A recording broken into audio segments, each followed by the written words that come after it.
puwitan mo is parang ikakat na yata yon na wala na po yung, wala nang kwinta yan.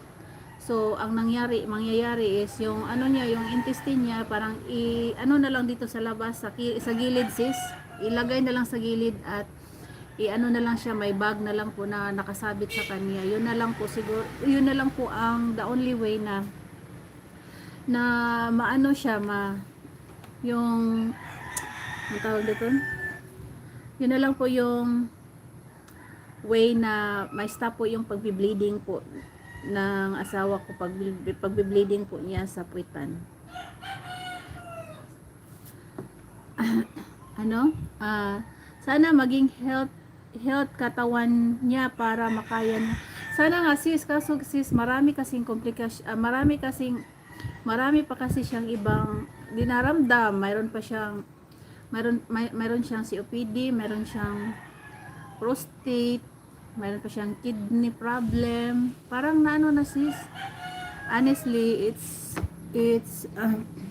a big job yun sis, kasi need mo araw-araw linis ang bag. Oo sis, ganun talaga yun sis. Pero kahit ngayon sis, palagi ako naglilinis sa kanya araw-araw, at saka like every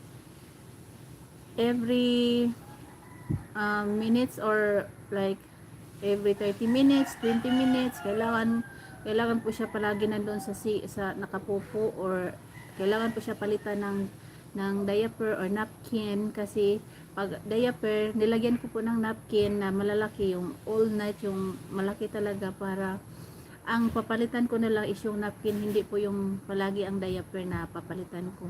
So yun ang ginagawa ko para hindi naman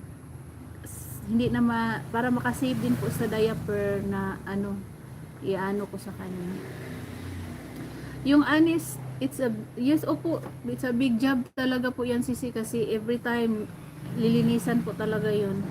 More vegetables sis, maganda daw yung burley, try mo yun sis. O nga sis, no, try ko ngayon ang burley daw, okay daw yung burley. So marami din pong gumagamit niyan ang burley, marami silang gumagamit. So iba talaga hirap na mahirapan kapag wala ka palang kung ikaw lang talaga ba, mahirapan talaga ako, pero okay lang, kakayanin naman, makaya naman yun, kasi ganun talaga ang buhay. Ganyan talaga ang buhay, no? Pag may mga ganyan na may nagkakasakit, ganun talaga. So lalaban pa rin tayo hanggang sa huli. Hanggang sa huli sis, kahit na ayan, patawa-tawa lang tayo sa ating vlog or sa ating mga so sa likod pala ng mga vlog natin, sa ating pagka-content creator, mayroon pa pala tayong mga problema na dinadaanan. Ayan. Kaya yan sis, at dasal. Yes po sis. Dasal at ayan, kailangan lang po talaga na dasal at kakayanin talaga, wag mag-give up. Yun lang. So, yun po yung problema na asawa ko. So, kahapon lang po talaga namin nalaman, no, na may cancer po pala siya. Kasi sis, hindi talaga yan magpapa-admit sis. Kahapon lang talaga niya gusto na magpa-admit, kasi sabi na ng doktor niya na kailangan mo na magpa-admit kasi low na lahat yung CBC niya. Yung CBC niya low na lahat, at saka yung mayroon din pong dalawa na masubra rin pong taas. So yun po yung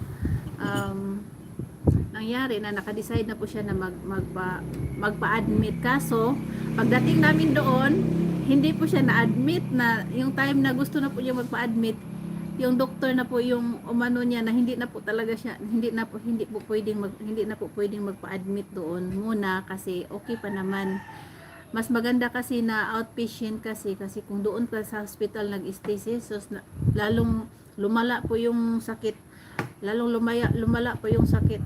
So ganun na, maganda din po yung outpatient na lang, kasi kung magpapa-laboratory, yun lang na time na magpupunta kami doon, at punta na kami sa laboratory, at gano'n na lang po yung gagawin.